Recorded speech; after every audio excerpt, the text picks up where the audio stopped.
وضبطه يعني نحن لا نضرب بالغيب ولا نعلم شيئا، الأمر في تحت يد المحققين.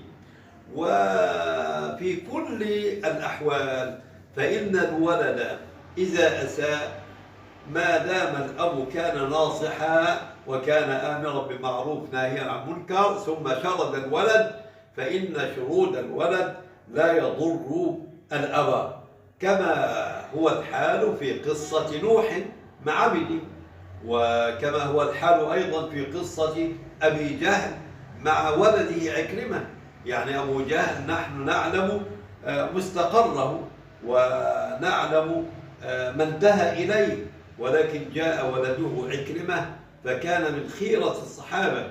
عبد الله بن أبي كيف كان يمكر برسول الله